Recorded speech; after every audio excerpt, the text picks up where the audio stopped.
miles. Of course, these are approximate, and we will make sure to provide you with the final distances once those are confirmed. At 6:21 p.m., we will have Earthrise from the Orion spacecraft, but we will not have communications with the spacecraft until 6:25 p.m. Central, when we expect to acquire signal with them after they've emerged from behind the moon. Hopefully it looks better on your guys' end.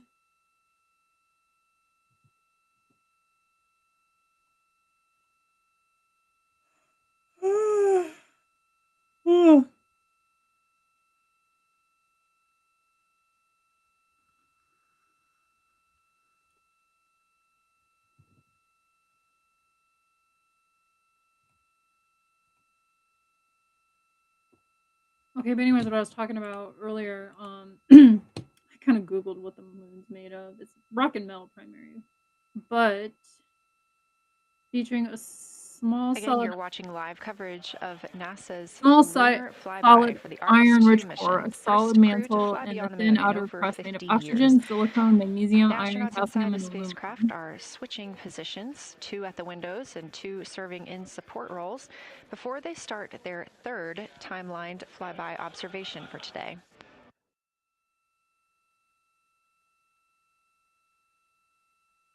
We've heard great calls from the crew so far describing what they're seeing, all well trained by the science team here on the ground.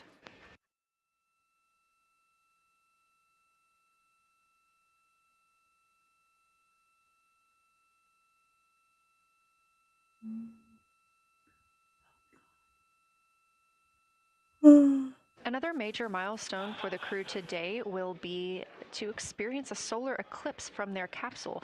No one on Earth will experience this solar eclipse. The man-made one. To the astronauts, this will look a lot like a total solar eclipse on Earth, except the moon will be huge compared to the sun. Whereas if you're standing on Earth and looking at a solar eclipse, the moon and the sun appear to be about the same size in the sky. As the moon begins to cover and then uncover the sun, the astronauts will see a partial solar eclipse, so that's before and after totality, and during that time frame they will have to wear eclipse glasses so they can safely view this phase. They also intend to capture images of the sun's corona during the eclipse. This is a rare glimpse at the innermost corona that will only be captured by the astronauts' cameras.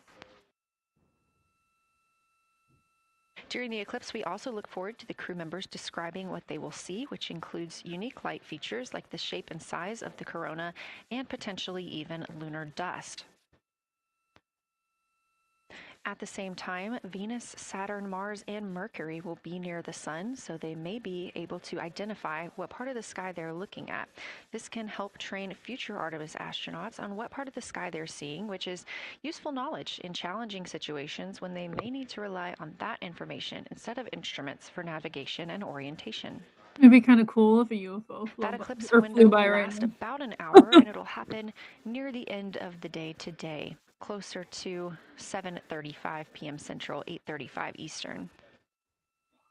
Guys, this is so boring.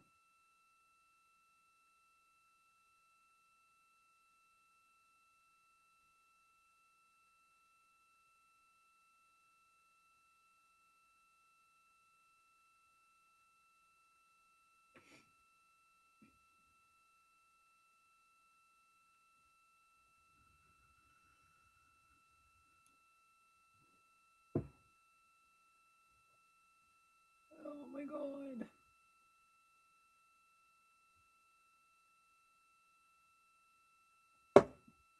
But I'm doing it for the YouTube. Hmm.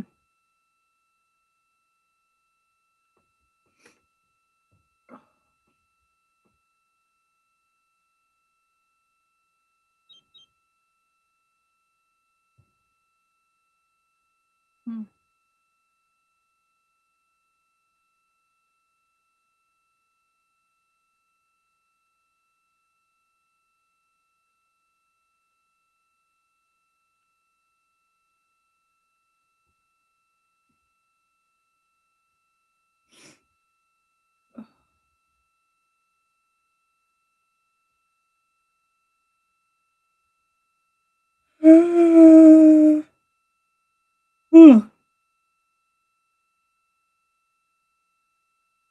As you can see in this live view from Orion, the spacecraft is maneuvering around the moon, and the views of the moon have changed since we started our broadcast. The near side is now very far to the right side of your screen. This is the side that we can see from Earth. That darkened portion are ancient lava flows.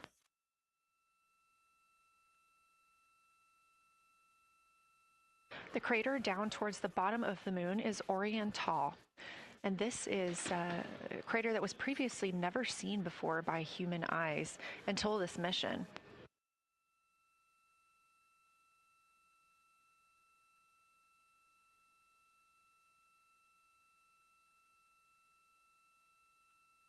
Everything to the left of Oriental is considered the far side. And this is what we typically do not see from Earth.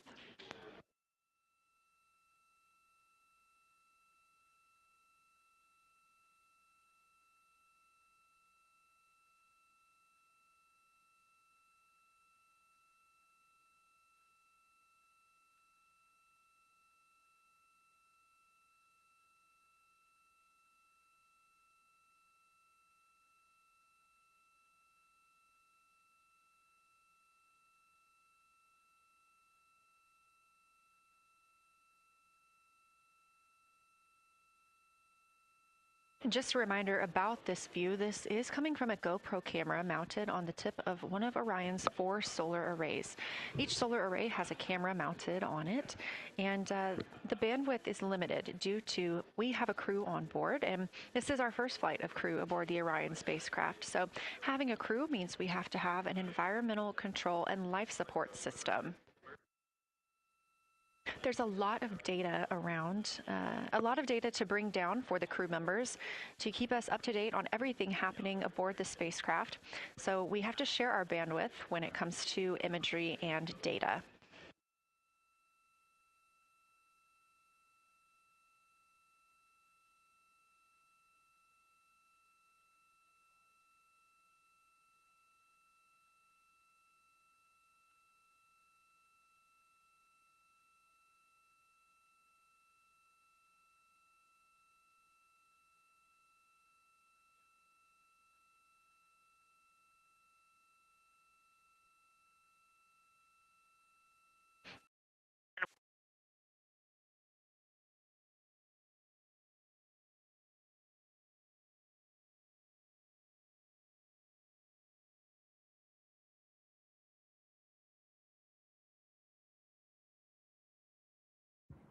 Why do I feel like we're behind? Oh, fuck, it's not even playing. We identified some really unique texture, and we identified some really unique texture areas as well. At one point, towards the end of the images of my time in window 3, I just had an overwhelming sense of being moved by looking at the moon. It lasted just a second or two, and I actually couldn't even make it happen again. But something just drew me in suddenly to the lunar landscape, and it became real. And the truth is, the moon really is its own body in the universe. It's not just a poster in the sky that goes by. It is a real place. And when we have that perspective and we compare it to our home of the Earth, it just reminds us how much we have in common. Everything we need, the Earth provides, and that in and of itself is somewhat of a miracle, and one that you can't truly know until you've had the perspective of the other. I'll switch into some logistics stuff. The Peltors, both their batteries stopped providing the active listening, but we have verified they are still recording, and so we are able to have discussion time and hear outside our recordings by just moving the ear cup off of the ear. Other than that, everything's working well technically, and we've been able to find all our targets, and we're having a really great time. Thanks, Christina. We copy those logistics for the Peltors, and also thanks for bringing us into the cabin with you with that description.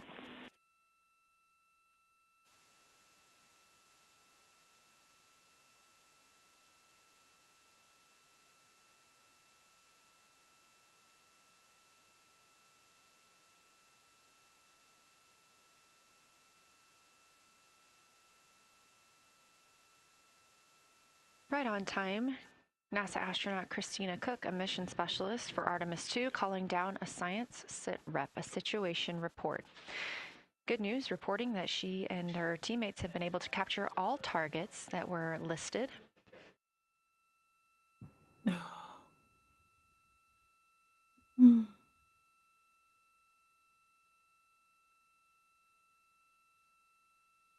Christina also gave a vibrant description of just how it feels to be there and to see the moon up close and not just something passing in our night sky.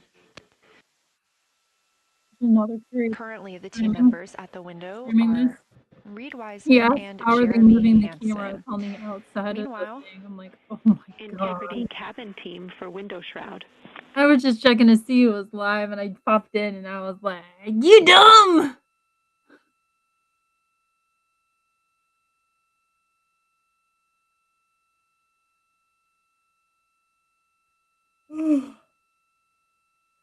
Oh man.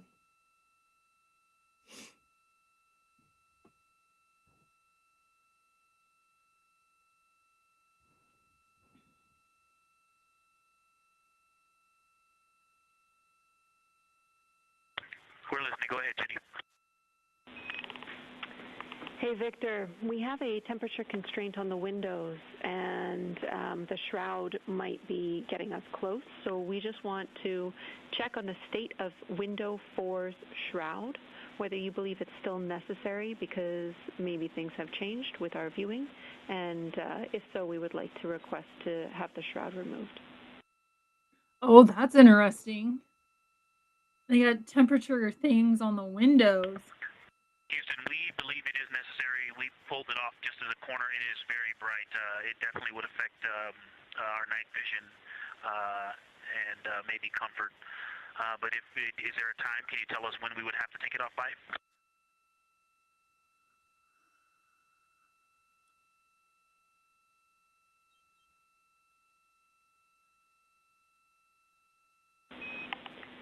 Unfortunately, since it's been on for a while, we are going to have to request that the shroud is removed, and we can recommend something that could block the light but just create a bit of distance between the window and whatever is covering it.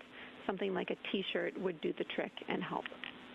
I thought that's what they had on there before, a blue t-shirt. Oh, hi, Bubba's my dog. Okay, we're removing the shroud, and we'll make it work. Thanks. You want to say hi? You have some fans out there. If you guys want to see some cute videos, go to my shorts of my dog. He's a puggle. Hi, Bubba's. My dad will be home soon. Thank you, Victor. We know it's pretty bright in there now with that window uncovered. We will also offer that airflow on the window would be helpful. So if you want, you can also retrieve the condensation hose, which should be friction fit onto one of the diffusers. And that on the window would also help. No, you can't get on my lap. You're too big. This chair isn't big enough for both of us. We can easily point a diffuser at the window, so we're going to start with that, and it's pointing at the window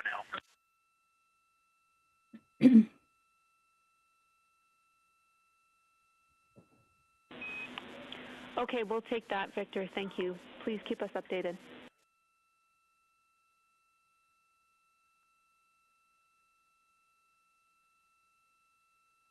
Damn, that could have turned really bad real fast.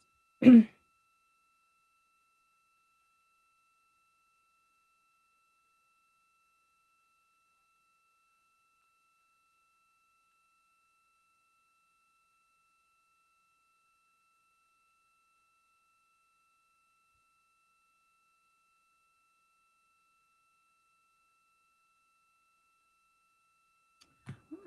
want to see where the windows are at. Let me see.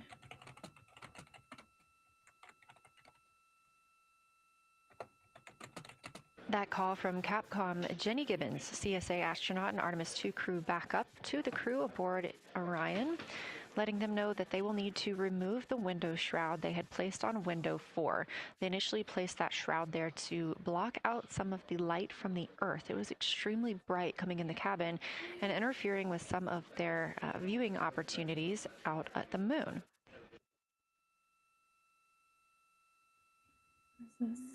This was a request from ground teams to ensure that they are protecting other systems, and the crew has been offered the opportunity to use something else to cover the window. It's not really showing me. I mean, it showed me, but it's not like what. Meanwhile, Reed Wiseman and Jeremy Hansen continue with their lunar flyby observations. They have just looked at Glushko Crater. That's about when we heard that call down from Christina Cook with that description of everything she had been seeing during Just showing me the big window to look at everything. her observation period and what she was seeing at that time. The science team asked this crew to take centered images of the entire crater and their ray system in one frame. They're also interested in knowing the brightness, texture, and extent of Glushko's rays and how they differ in the mare, or that sea area, versus the highlands. Dang. Glushko is considered a young lunar crater, and these observations And they can want to help build understand material properties of those craters. I don't. If there's, I don't know where they're gonna put it at.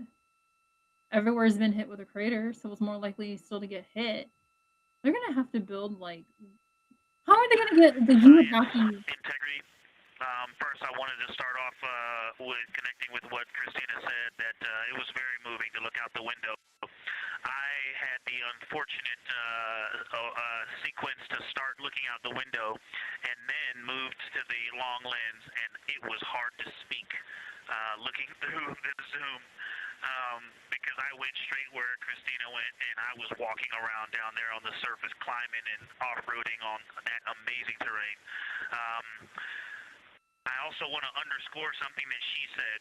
As we continue to explore, when we actually do go down there to the surface, I know for safety reasons that we would never send someone alone, but I just want to really emphasize how important the discussion time was. When we started to talk, we not only got better science discussion, we got better human connection, and so doing this as a pair, we just learn and grow together, and that's just super important, so thank you for adding that to this plan.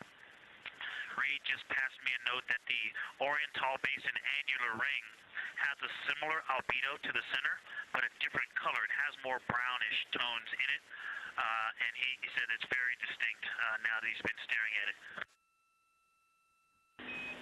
Victor, thank you. You got a cheer from science there, and we all just went on that moonwalk with you, so highlighting how important it is to talk about these things. I also want to let you know that we have Deanna Glover with us in the viewing gallery.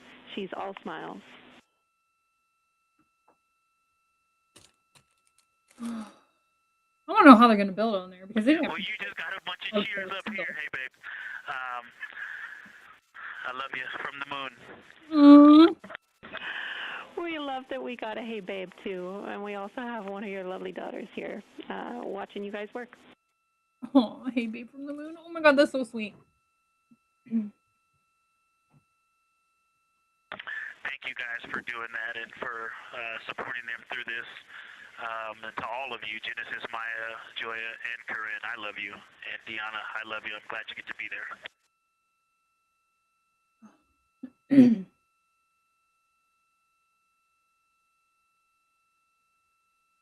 No. So sweet.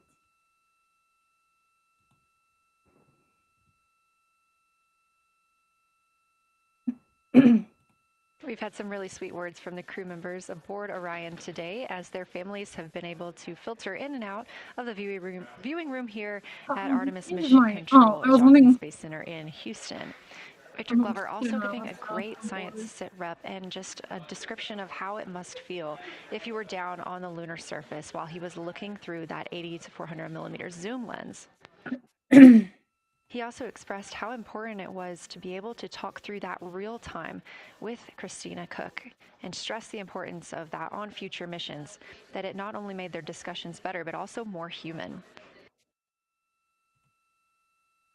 Glover and Cook are in the support roles right now, not taking photos or making annotations at the windows, but they are also encouraged to have their midday meal at this time. For lunch today, those 2 crew members have options of beef ravioli, salmon, butternut squash, sweet and savory kale, pickled beets, cherry blueberry cobbler, tuna noodle casserole, tomatoes and artichokes, broccoli, That's fine. and chocolate peanut butter bar. I think we need something dark. There we go for the space. Does it say what this one's called? No, it doesn't. Once Glover and Cook return to the window portion of their flyby today, Reed Wiseman and Jeremy Hansen will get into their midday meal. Oh, hey, oh, it moves. Got someone here that Again, moves? this is the third of 5 scheduled blocks for our lunar viewing today. And if you were watching at the start of the broadcast, you can definitely tell the difference in the distance from the moon. We are now 5,518 miles away from the lunar surface. And again, expecting the crew to get about 4,066 miles away. They are currently 252,050 miles away from Earth, and every mile is a new record, having surpassed the Apollo 13 milestone for furthest distance earlier today.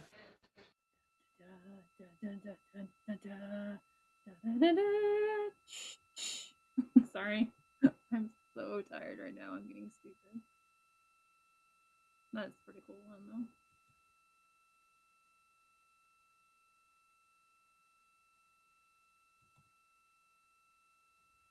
They just added these in. We didn't have those.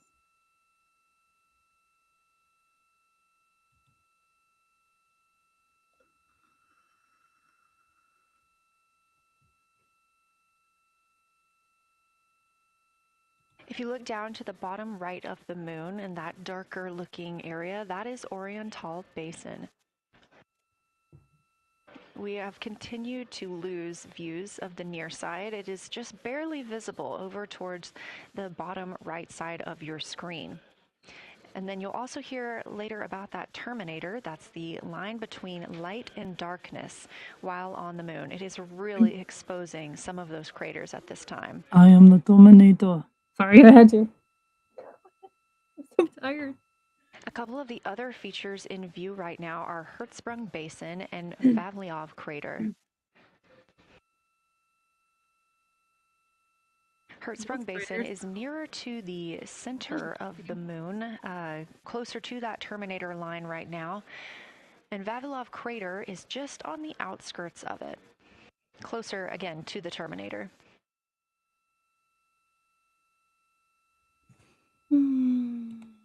Towards the bottom of the moon and to the left of the terminator line, or currently shadowed in darkness, is Apollo Basin. I just can't believe like how deep these things are.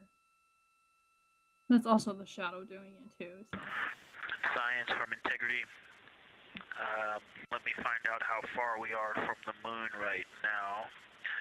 But our view is about a third of the moon is in eclipse.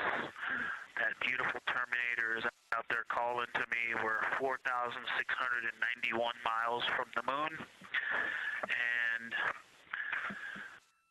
what looked like in the terminator about a third of the way up from the southernmost part of the terminator looked like a dinosaur print if one was running to the northwest. Now is clearly a crater with a bunch of craters around it. And that terminator, I can only see about half of it. I'm looking through the docking hatch window right now because we have the Z9 in window 1. But that terminator has moved. I guess I've been using Vavilov the whole time, so it's gone 2 more Vavilov craters to the west. And so a few more features are starting to peek out into the sunlight there with that low sun angle. And so you still have ridges and valleys showing up very clearly, a very jagged terminator, and a few islands of light out there with some high elevation shining in the sunlight in that darkness. And on the eastern side of the moon, the Let's see, Grimaldi appears to be one of the farthest east features, and that is maybe 5 degrees from being right on the limb and going off over the horizon. It is interesting, just looking at Oriental, that my first impression of it is all of the dark areas appear lighter, which I think makes sense because it is now facing, well, it's still relatively the same to the sun, but my angle to it is different. So I'm looking at it from a little more, even further to the side as we pass it. But all the darker features appear to be just a little bit lighter from this vantage point. The darker ring structure in the outer and inner ring and the interior, as well as the annular ring portion, everything seems to be just a smidge lighter at this point. Thanks for that description, Ike. Any additional words you can provide on Oriental would be wonderful, as that is such a high priority target for us. And while I have you, as we get closer to target 15, which is the Terminator target, if you can find Zeeman Crater again that you were looking at earlier, everything to your left of Zeeman would be getting into the South Pole Aiken area to help you orient yourself.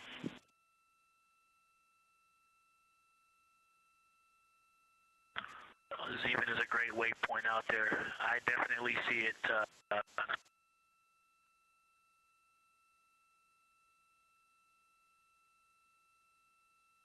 Yeah, Zeeman is very easy to find, and that is awesome. Thank you for pointing that out. Feel free to do that as often as you think of things. Let's see, looking back at Oriental. Okay, another thing, after looking through the zoom camera, man, you guys are smart. You probably did this on purpose, but after looking with my plain eyes and then going to the 400 millimeter zoom, now looking at it, I see the cliff face as if you were standing in the center.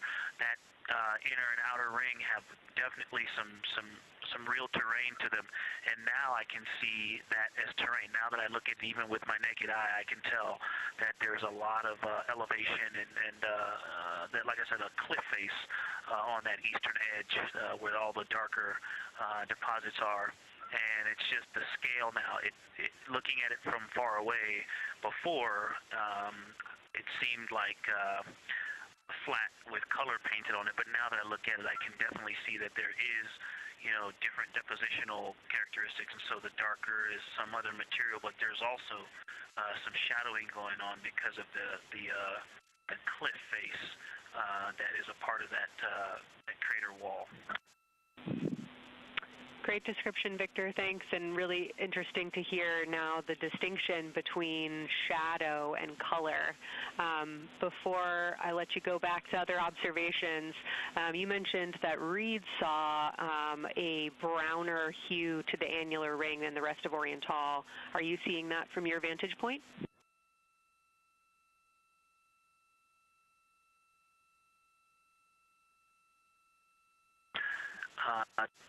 The way that I'm looking at Oriental, again, I'm still in the docking hatch window.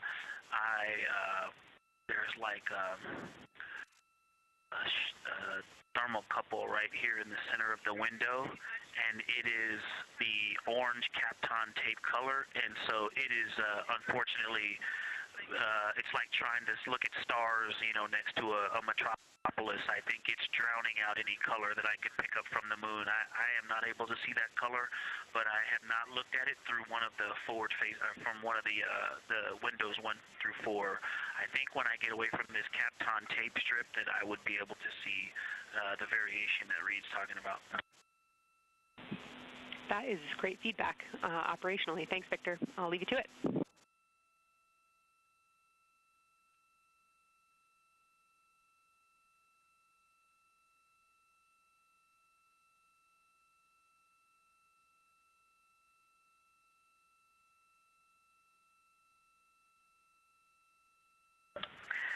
Science integrity with a question from the window team. Integrity, this is Science here with you.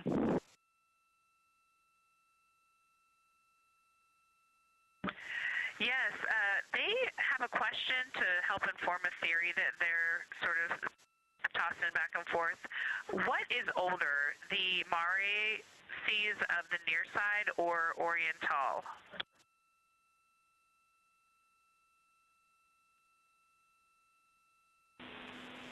Stand by, Integrity. We're going to get you a little geologic history here.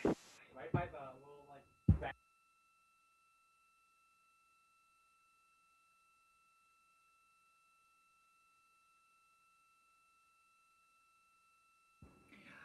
I should have left my mic on. My son and myself just had a really good debate conversation about how they want to build on the moon by 2028. I think it's when they want to have it built and ready to go. We just had a conversation about how are they going to get things there. What materials are they going to use? My son goes really, really thick middle. And I was like, well, how are they going to get it to? I was like, do you know what they're on? And I showed him what the Artemis looks like. I was like, what are they going to do? Redneck it and strap it to the top and pray to God it doesn't fall off?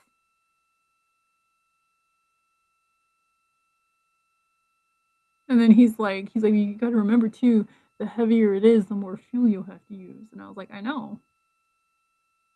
And he thinks we are not nowhere near ready to even be doing this or to be building out in space. No. Because look at the International Space Station. That thing is falling apart, and they're still sending people up there. It's probably held together with duct tape, glue, and prayer.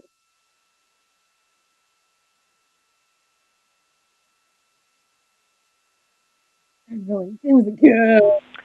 Integrity Science back with you for some lunar volcanism when you're ready. Go ahead. You're making our day down here getting to talk about lunar volcanoes. Oriental, as far as Mare go, is younger than almost all of the Mare on the near side. The exception are features like Aristarchus, which really pop out to you guys and really pop out to us here on Earth. That is younger, but other than that, Oriental is pretty young as far as Mare go. And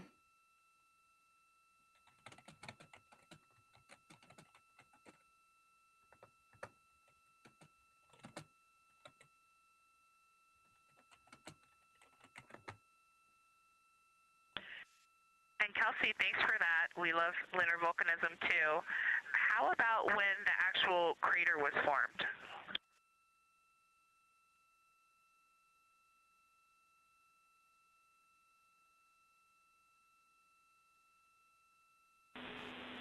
Yeah, we're going to get you an age for Oriental, and while we're getting that, Christina, can you, maybe you've heard the window team talk about the sort of contacts around Oriental, but because that material is so much younger, if anything pops out to you about physical relationship between that and surrounding terrain, we'd love to hear it.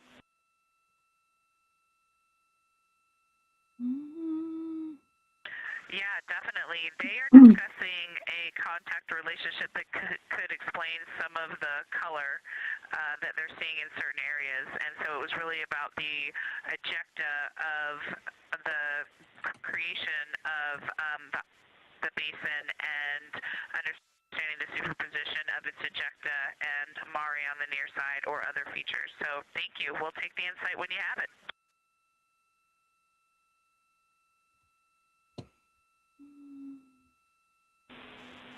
Thank you, Integrity. And I know Jenny wants to get to you with some topics, so I'll leave you with Oriental is 3.8 billion years old. Jeez.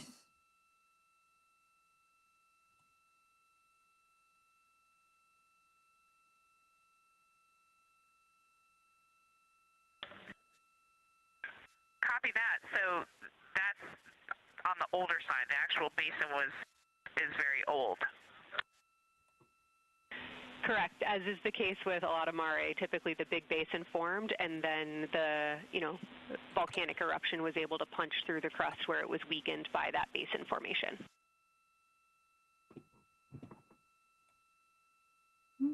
pretty cool. Perfect. Tracking. Thank you. All this cool little information. NASA astronaut Christina Cook calling down some questions to the science team on console. The voice you're hearing with those answers is Dr. Kelsey Young. She is joined by Trevor Graff on console today. Christina asking about the age of Oriental and specifically the Mare regions. Those are those dark regions that you see. They are paved or filled by volcanic deposits. Then I wonder how deep they are, if they're paved or filled.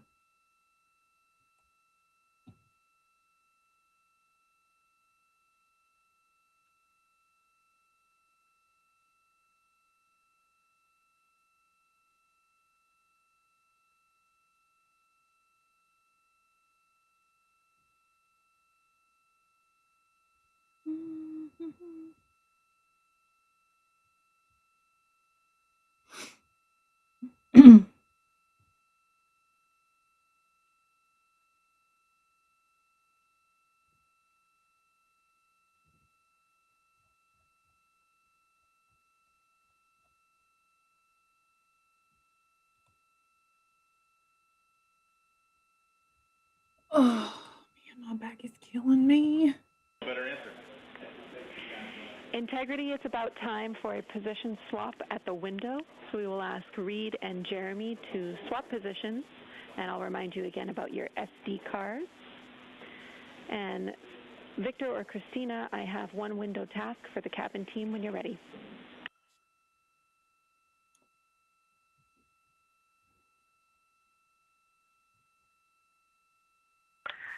They are swapping, and I'm ready. All right, Tina, we found a way that we can reinstall the shroud on the window. We understand it's pretty darn bright compared to everything that you're looking at. So in order to reinstall it, we will ask that you retrieve the condensation hose and you install it on a friction fit on the cabin air outlet port. That's right by one of your diffusers. You're going to point that little condensation hose such that the air is flowing over the window pane. Let me know when you're ready for the stowage location.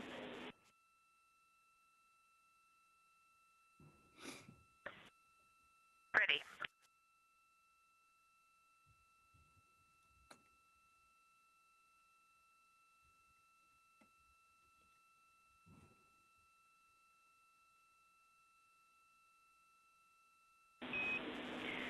Christina, the hose is in locker A1.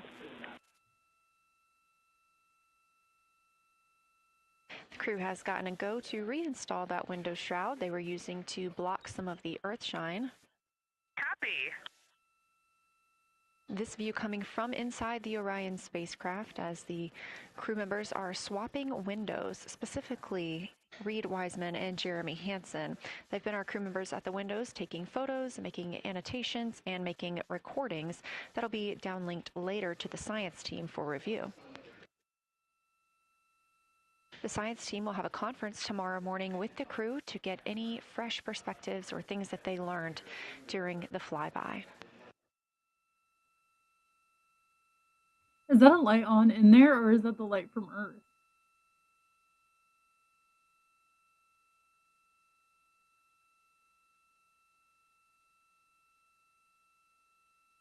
That's crazy.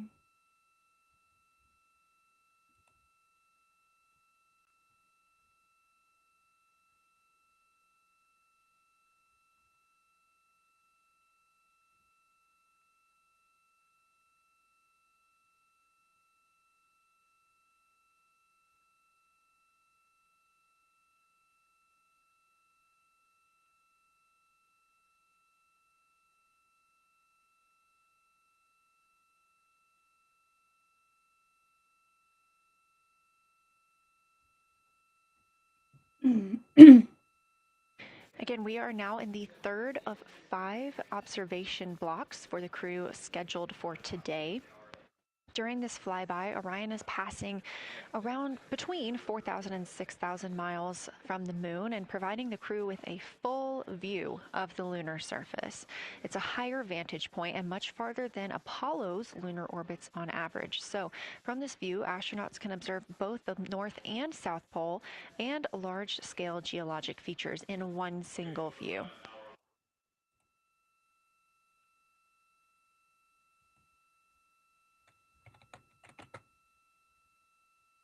Oops, not what I wanted.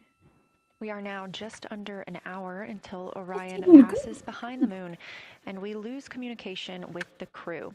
They will be out of reach with any of our deep space network antennas.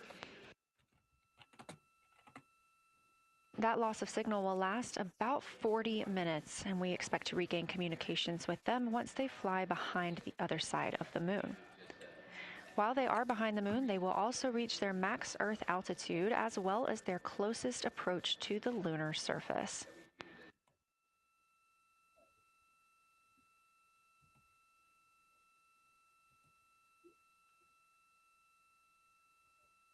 The view you have right now is a live stream from a camera on Orion's solar arrays.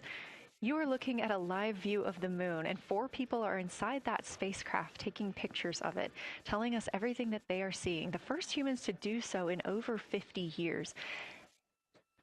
They'll be sending those pictures down for all of us to enjoy, and of course, especially the science team, who are very excited for what they are learning today.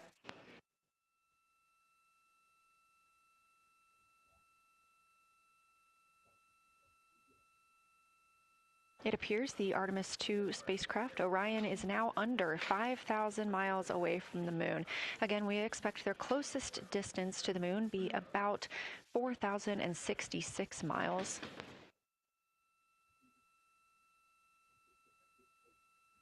That is an estimate at this point, and we will make sure to share that closest approach distance once we receive it.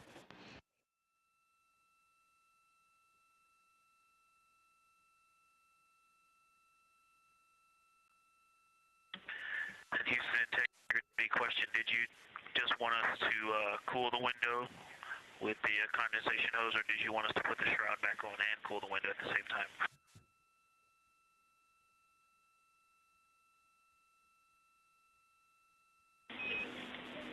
Victor, we definitely want you to cool down the window with the condensation hose. It's crew preference whether you put the shroud back on. The hose will allow you to do that if it helps with your lunar flyby.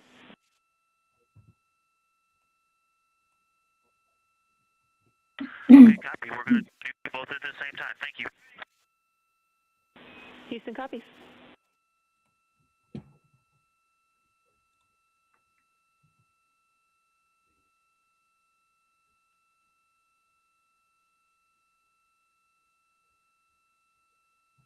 Houston, thank you for that suggestion. The cabin is darkened again, and that makes a big difference for the imagery.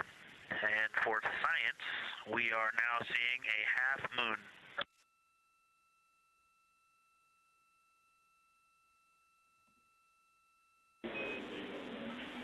Thank you, Victor. We're happy to hear it. And we see half moon, full moon joy still.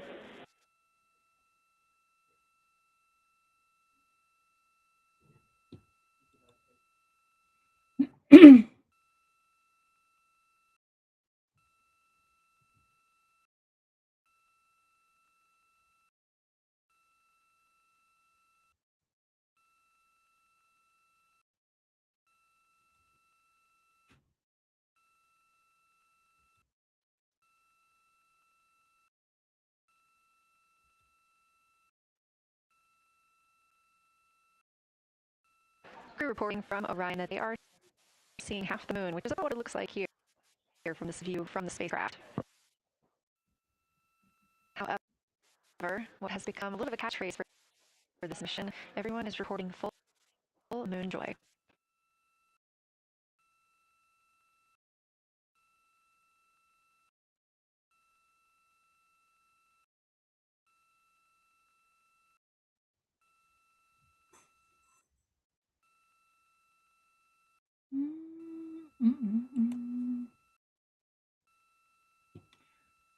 Oh, that's not what I wanted.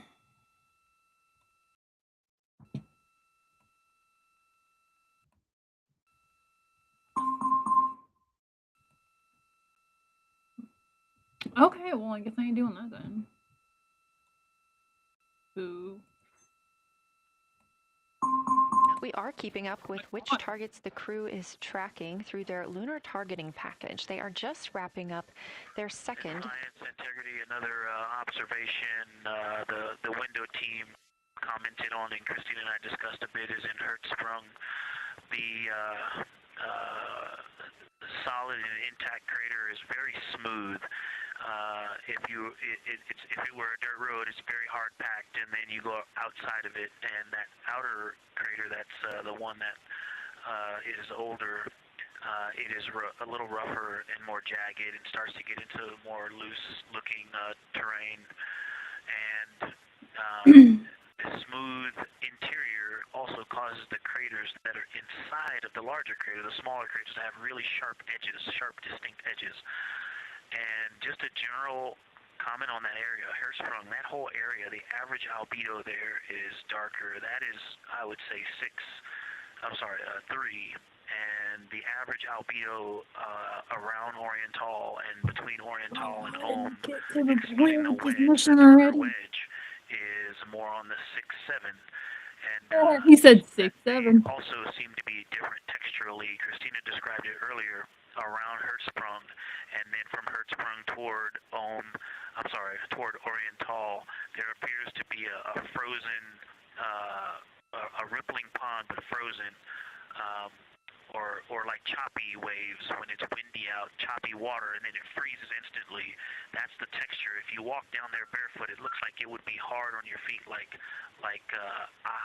lava. After it's cooled, it would be pokey. Except for right there in the center of Hertzsprung, it looks paved, like a paved road, nice and smooth. It's the aliens. They made roads in the Victor, that's a wonderful description. Going from a paved road to lava reminds us of the Icelandic highlands. Thanks for that.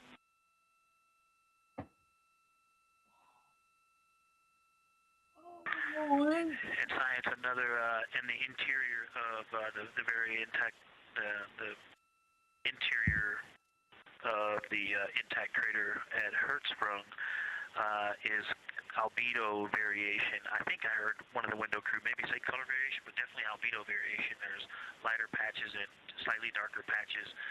It's not swirling, it's just patchy. It just has spots that are lighter, and I would say a predominantly darker average area. Great descriptions, Victor. Thanks. Not swirly, just patchy is really helpful for us.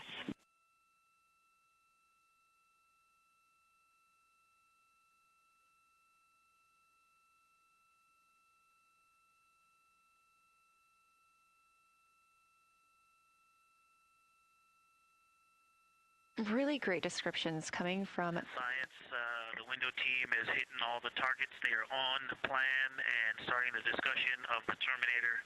And boy, I'm loving the Terminator. I think I know it's not purely a moon feature, but what it does to the features of the moon, to the terrain, I've probably spent the most time describing into my recordings and thinking about and looking at the Terminator. There's just so much magic in the Terminator. The islands of light, the valleys, what look like black holes, you'd fall straight to the center of the moon. If you stepped in some of those, it's just so visually captivating that the Terminator is the most striking thing that I've seen so far. We've been loving your evocative descriptions, Victor. You really are bringing us along with you, and we're following along with visualizations that pale in comparison to your descriptions. Thanks.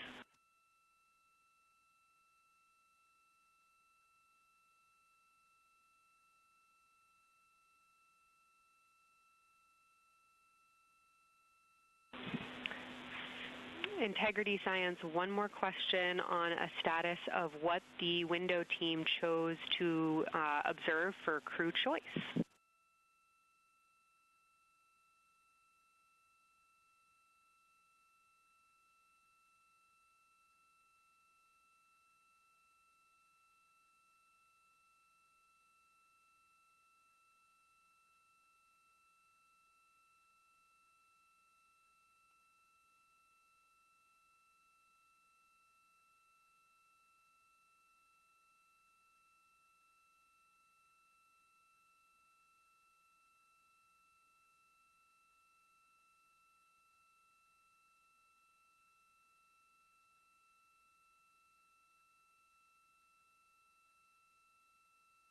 Window 2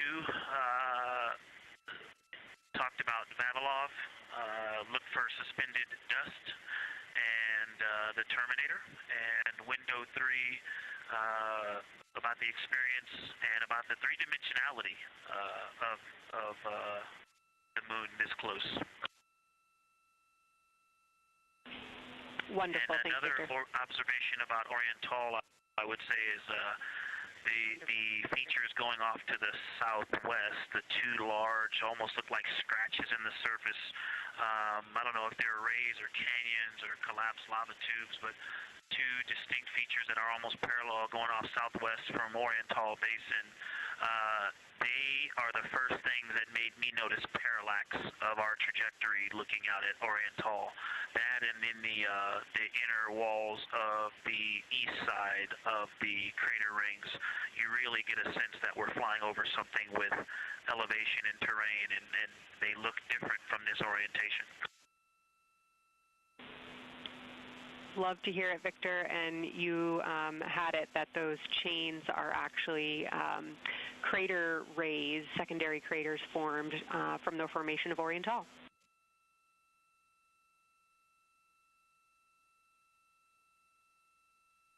Yeah, speaking of crater rays, the crater rays that are going off to the north, northwest,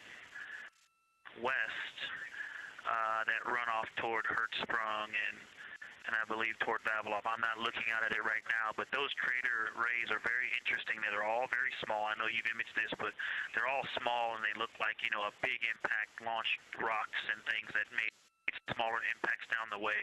But something very interesting, and again, you can see this in imagery, but some of them are parallel, and then some of them converge toward the center of Oriental. And then I think I even saw some that maybe diverge, which not diverge, but that are convergent, which indicate multiple large impacts that created a lot of secondary impact crater rays. Fantastic, Victor, and I'll note that we can infer that you're looking down at your freshly named Integrity crater, which is near the end of one of those beautiful crater rays from Oriental. Thanks for the description.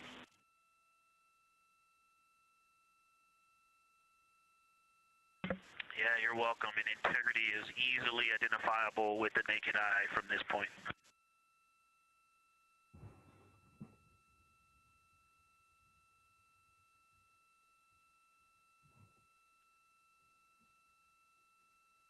Oh, my husband and kids just got home. I went and talked to them real quick. I need some. You need to hurry up and get this shit done. This is boring as fuck.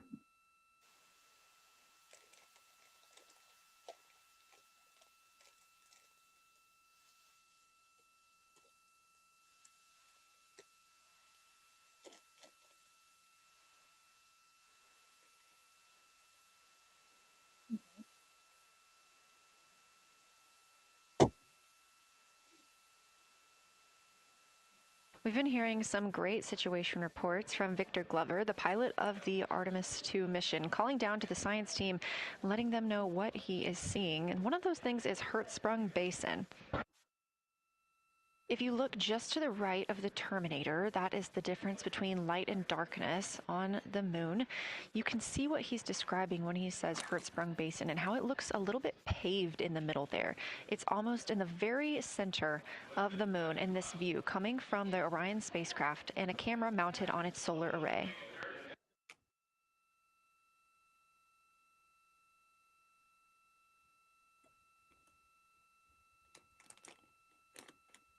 We are now 4 days, 23 hours, and 23 minutes into the flight of Artemis II, and we are standing by for their lunar loss of signal in about 43 minutes. Again, the spacecraft will fly behind the moon, and during that time, we won't have communication with them.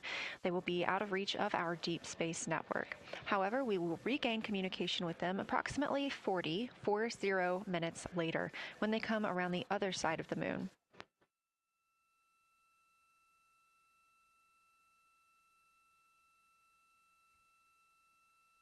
The crew aboard the spacecraft are currently discussing the Terminator, that difference between day and night.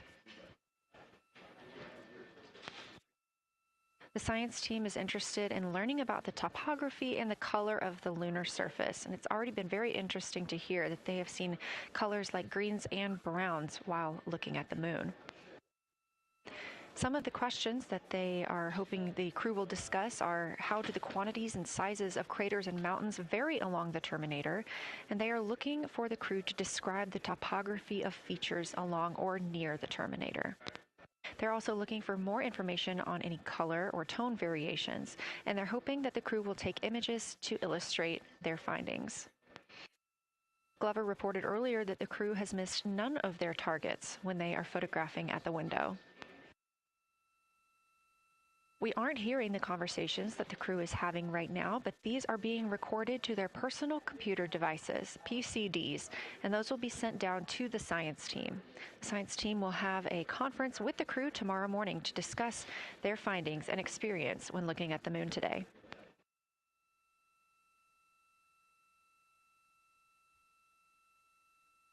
Oh my God. So boring.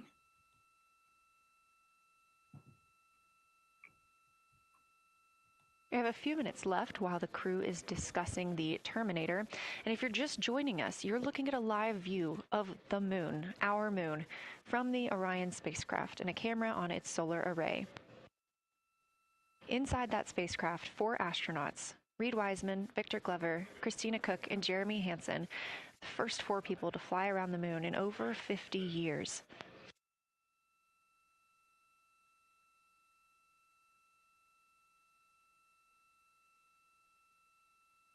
This is our lunar flyby day, and the crew has already surpassed one record today. The crew passed the Apollo 13 distance record at 12:57 p.m. Central, 1:57 p.m. Eastern. Canadian Space Agency astronaut Jeremy Hansen calling down that he hopes it's a record soon broken by other explorers.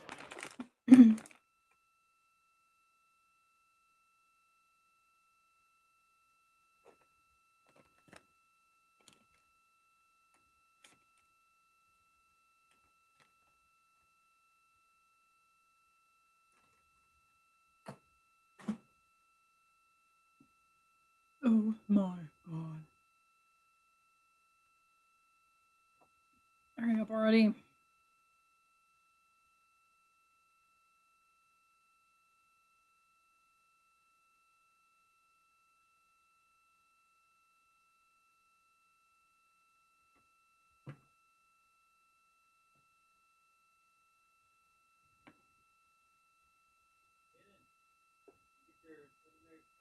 We are live in Artemis Mission Control in Houston, Texas, monitoring the flight of Artemis II. All of the flight controllers here, each monitoring a different system aboard the Orion spacecraft. Integrity Houston, we are ready for our cabin and window teams to swap again. We have a 15-minute handover time here, and I have a couple of items I want to read up to you. They'll require you to write something down on your knee boards, so let me know when you're ready.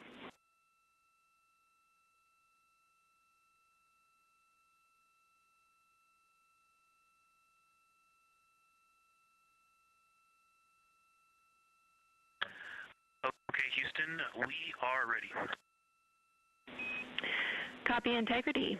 First of all, once you start this next shift here, during this lunar observation shift, we will begin our lunar LOS, so you can expect a call from me a few minutes prior reminding you. And second of all, FIDO just sent us updated altitudes and METs for lunar closest approach and max Earth altitude. Let me know when you are ready to write those down. They differ slightly from Optimus.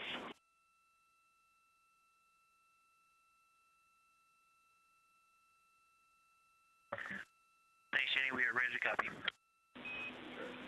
Lunar closest approach will be at MET 5 days, 0 hours, 25 minutes, 34 seconds, and the altitude will be 4,067 statute miles.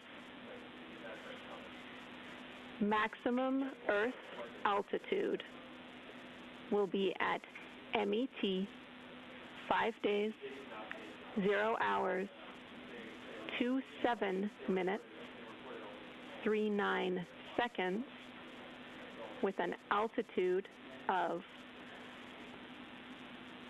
252,756 statute miles.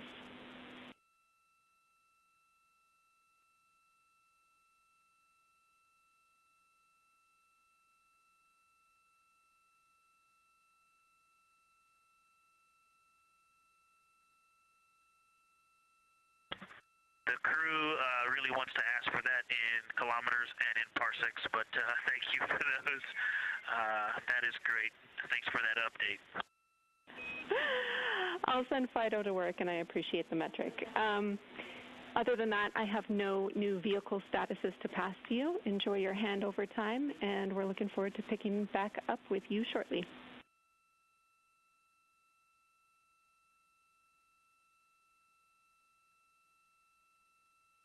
All right, we'll talk to you shortly.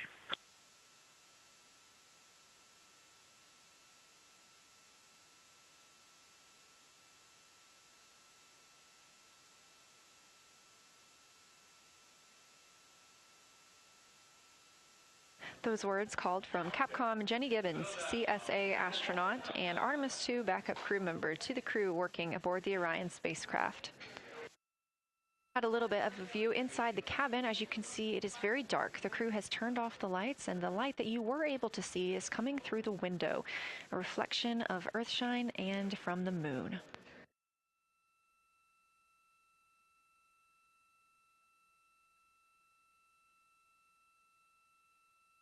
The crew is moving into their next observation block, meaning they are taking time to switch cabin and window teams. We've had Reed Wiseman and Jeremy Hansen at the windows taking pictures and making annotations and recording some audio files that will be downlinked later to the science team. Meanwhile, Victor Glover and Christina Cook were in the background serving as support. They were also timelined to enjoy a little bit of their midday meal. Now that we are swapping positions, the support team becomes Reed Wiseman and Jeremy Hansen. They will be in the background helping with SD card swaps, as well as providing those situational reports to the science team. Victor Glover and Christina Cook will be the astronauts at the window, photographing and speaking into those PCDs, portable computing devices, about what they're seeing on the moon.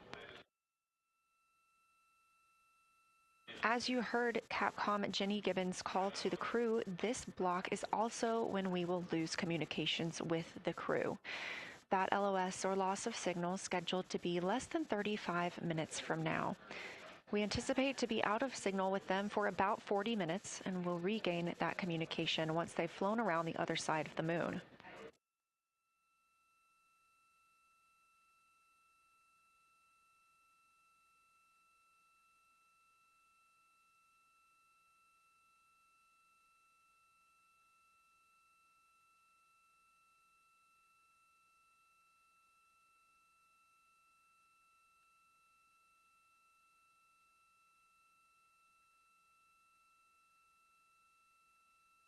Now, even though the crew will be flying behind the moon, their observation period does not stop. They will still be taking pictures and making annotations of what they are seeing.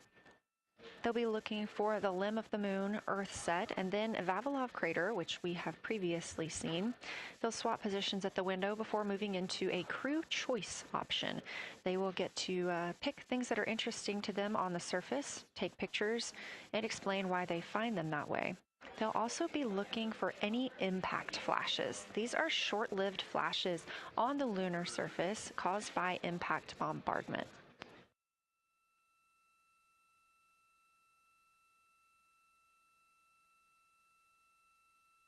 Just before Earthrise, the crew will be looking for lofted lunar dust. This may be lofted just above the lunar surface, and we could only see it just before Earthrise along the dark western limb. Any Earthshine would illuminate potential lofted dust. But once the crew is all the way around the Earth, the brightness of the Earth will wash out any of that dust they might be able to see.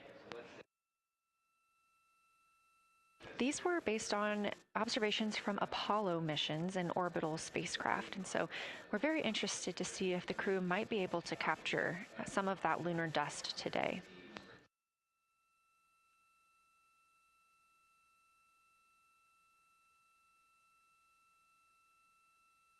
Following that lofted lunar dust target, the next will be Earthrise. We will regain communications with the crew shortly after Earthrise.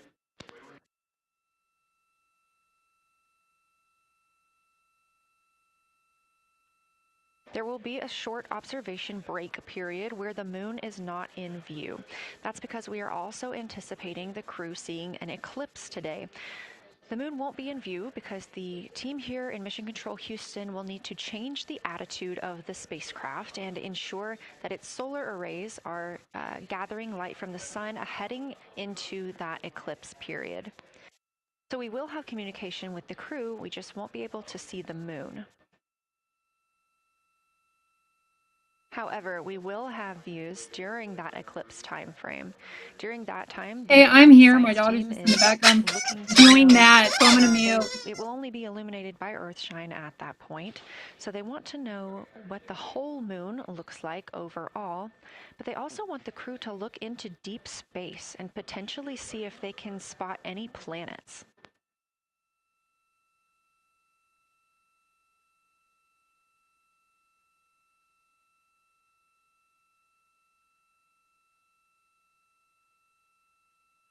Once the eclipse is over, the lunar flyby period will have ended.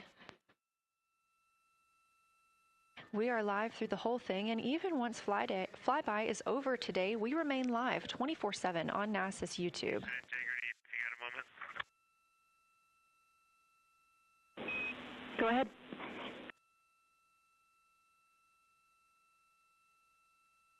I don't know if Catherine and Devin are still there, but if they are, just wanted to just let them know how much fun we're having out here. It's extraordinary to be on the far side of the moon right now and just see it hanging out there and looking back at the Earth. And Ashley and Kaylin, I know you're back in Canada, but if you happen to be watching too, just wanted to say hi to all you guys. Love you guys, and we'll be heading back your way shortly.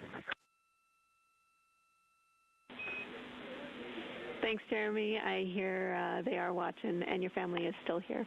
So thanks for passing that along.